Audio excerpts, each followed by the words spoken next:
ಜನ ಮರಳೋ ಜಾತ್ರೆ ಮರಳೋ ಅನ್ನೋ ಒಂದು ವಿಷಯ ಈ ಒಂದು ಮೂವಿ ನೋಡಿದ್ಮೇಲೆ ನನಗೆ ಕನ್ಫರ್ಮ್ ಆಗೋಯ್ತು. ಸೂ ಫ್ರಮ್ ಸೋ ಸಿಕ್ಕಾಪಡೆ ಎಷ್ಟಾಯಿತು, ಸಿಕ್ಕಾಪಡೆ ನಗ್ಬಿಟ್ಟಿದ್ದೀನಿ ಈ ಒಂದು ಸಿನಿಮಾನ ನೋಡ್ಬಿಟ್ಟು. ಸುಲೋಚನಾ ಫ್ರಮ್ ಸೋಮೇಶ್ವರ, ನಮ್ಮ ರಾಜ್ಬೀರ್ ಶೆಟ್ಟಿ ಅವರ ಕಾಂಟ್ರಿಬ್ಯೂಷನ್ ತುಂಬ ಇದೆ ಈ ಒಂದು ಮೂವಿನಲ್ಲಿ. JP ತುಮಿನಾಯ್ಡು ಈ ಒಂದು ಸಿನಿಮಾದ ರೈಟರು, ಡೈರೆಕ್ಟರು ಮತ್ತು ಆ್ಯಕ್ಟರ್. ಅಶೋಕನ ಕ್ಯಾರೆಕ್ಟರ್ನು ಕೂಡ ಇವರೇ ಪ್ಲೇ ಮಾಡಿರೋದು. ಒಟ್ಟಿನಲ್ಲಿ ಈ ಒಂದು ಫಿಲಮಿಂದ ಒಬ್ಬ talented actor come director writer ನಮ್ಮ ಕನ್ನಡ ಇಂಡಸ್ಟ್ರಿಗೆ ಸಿಕ್ಕಿದ್ರು. ನಿಜ ಈ ಶೆಟ್ರು ಗ್ಯಾಂಗು ಬರ್ತಾ ಬರ್ತಾ ಇನ್ಕ್ರೀಸ್ ಆಗ್ತಾ ಇದೆ, ಅಷ್ಟೆಲ್ಲ ಟ್ಯಾಲೆಂಟೆಡ್ ಕೂಡ ಆಗ್ತಾ ಇದೆ. ನಮ್ಮ ರಾಜ್ಬೀರ್ ಶೆಟ್ಟಿ ಅವರು ಕೂಡ ಈ ಒಂದು ಸಿನಿಮಾದಲ್ಲಿ ಇಂಪಾರ್ಟೆಂಟ್ ರೋಲ್ನ ಪ್ಲೇ ಮಾಡಿದ್ದಾರೆ. ಮತ್ತೆ ಈ ಸಿನಿಮಾನ ಮಾಡಿರೋದು ಎಲ್ಲ ಹೊಸಬ್ರೇನೆ, ಬಟ್ ಇದು ಮಾತ್ರ ಹೊಸಬ್ರು ಮೂವಿ ಆಗಿಲ್ಲ. ಈಗ ಸಿಕ್ಕಾಪಟ್ಟೆ ವರ್ಡ್ ಆಫ್ ಮತ್ತು ಸಖತ್ತು ಪಾಸಿಟಿವ್ ಆಗಿ ಬರ್ತಾ ಇದೆ. ಅಷ್ಟೆಲ್ಲ ನಾಳೆ ಅಂದ್ರೆ ಆಗಸ್ಟ್ 1ರಿಂದ ಹಿಂದಿಲಿ ಮತ್ತೆ ಮಲಯಾಳಮಲ್ಲಿ ರಿಲೀಸ್ ಆಗ್ತಾ ಇದೆ. ಈ ತರ ಹಿಂದೆ ನಮ್ಮ ಕನ್ನಡ ಇಂಡಸ್ಟ್ರಿಲಿ ಫಿಲಮ್ ಆಗಿದ್ದು ಅಂದ್ರೆ ಕಾಂತಾರ. ಇದು ಸೇಮ್ RR ವಿತ್ ಕಾಮಿಡಿ ಜನರ ಮೂವಿ. ತುಂಬಾ ಇಷ್ಟ ಆಗುತ್ತೆ ಪ್ರತಿಯೊಬ್ಬರಿಗೂ.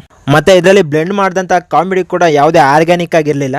ಪ್ರತಿಯೊಂದು ಕಾಮಿಡಿಗೂ ನಾವೆಲ್ಲ ನಗ್ತೀವಿ. ಅಷ್ಟೇ ಅಲ್ಲ, ಹಳ್ಳಿ ಸೊಗಡನ್ನ ತುಂಬ ಚೆನ್ನಾಗೇ ತೋರಿಸಿದ್ದಾರೆ. ಒಟ್ನಲ್ಲಿ ಇದರಿಂದ ನಮ್ಮ ಒಂದು ಕಲ್ಚರು ತುಂಬ ಕಡೆ ಸ್ಪ್ರೆಡ್ ಆಗುತ್ತೆ. ಈ ಥರದ್ದು ಜೆನ್ಯೂನ್ ಅಟೆಂಪ್ಟ್ ಮಾಡಿಸಿದ್ರೆ ನಮ್ಮ ಆಡಿಯನ್ಸ್ ಗೆಲ್ಲಿಸ್ತಾರೆ. ಯಾಕಂದರೆ ಇವಾಗ ಈ ಒಂದು ಸಿನಿಮಾದ ಟಿಕೆಟ್ಗಳು ಸಿಗ್ತಾ ಇಲ್ಲ.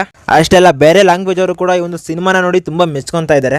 ಇನ್ ಕೇಸ್ ಮಲಯಾಳ ಮೂವಿಗೆ ಯಾವ ಥರ ಪಾಸಿಟಿವಿಟಿ ಟಾಕ್ಸ್ ಬರುತ್ತೋ ಅದೇ ಥರ ಈ ಒಂದು ಮೂವಿಗೂ ಕೂಡ ಬಂದಿದೆ. ಮತ್ತು ಈ ಒಂದು ಸಿನಿಮಾದ ಪ್ಲಾಟ್ ವಿಷಯಕ್ಕೆ ಬಂದು ಅನ್ಫಾರ್ಚುನೇಟ್ ಆಗಿ ನಮ್ಮ ಹೀರೋ ಅಶೋಕನ ಮೈಯಲ್ಲಿ ದೇವ ಬರುತ್ತೆ ಅಂತ ತಿಳ್ಕೊಂಡಂಥ ಜನರು ಅವನಿಗೆ ದೇವ ಬಂದಿಲ್ಲ ಅಂದರೂ ಆ ಬಂದಿಲ್ಲದೆ ಇರೋರು ದೇವನ ಬಿಡಿಸೋದಕ್ಕೆ ಯಾವ್ಯಾವ ಥರ ಅವಾಂತರ ಪಡ್ತಾರೆ ಅನ್ನೋದೇ ಈ ಒಂದು ಮೂವಿಯ ಸ್ಟೋರಿ.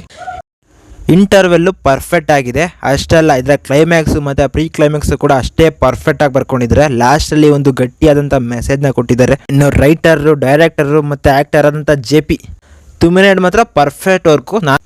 ನಾನು ಮಾತ್ರ ಫಿದಾ ಆಗೋದೆ.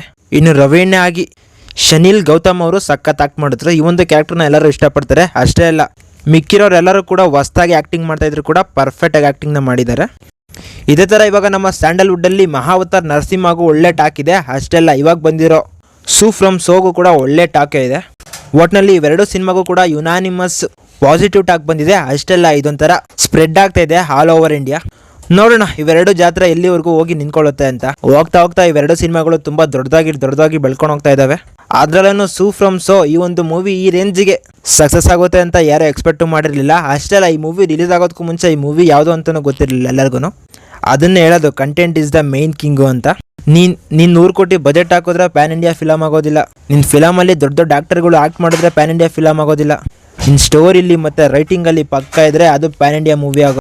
ಅದನ್ನು ಇಲ್ಲಿ ಮಾಡಿ ತೋರಿಸಿದ್ದಾರೆ. ಮತ್ತು ಇದಕ್ಕೆ ಪ್ರೊಡ್ಯೂಸರ್ ಆಗಿ ನಮ್ಮ ರಾಜ್ಬೀರ್ ಶೆಟ್ಟಿ ಅವರು ಕೂಡ ವರ್ಕ್ ಮಾಡಿದ್ದಾರೆ. ಅವರಿದ್ರು ಅಂದರೆ ಇನ್ನೂ ಪರ್ಫೆಕ್ಟ್ನೆಸ್ ಪಕ್ಕ ಆ್ಯಡ್ ಆಗಿರುತ್ತೆ. ಒಳ್ಳೆ ಸಕ್ಸಸ್ ಆಗಲಿ ಫಿಲಮು. ಈ ಒಂದು ನಿಮಗೆ ವಿಡಿಯೋ ಇಷ್ಟ ಆಗಿದ್ದರೆ ನನ್ನ ವಿಡಿಯೋಗೆ ಸಪೋರ್ಟ್ ಮಾಡಿ. ಸಪೋರ್ಟ್ ಮಾಡಬೇಕು ಅಂದರೆ ಏನು ಮಾಡಬೇಕು ಅಂತ ಗೊತ್ತಲ್ಲ. ಮತ್ತು ನಾನು ಸಿಗ್ತಾ ಇರ್ತೀನಿ. ಬಾಯ್.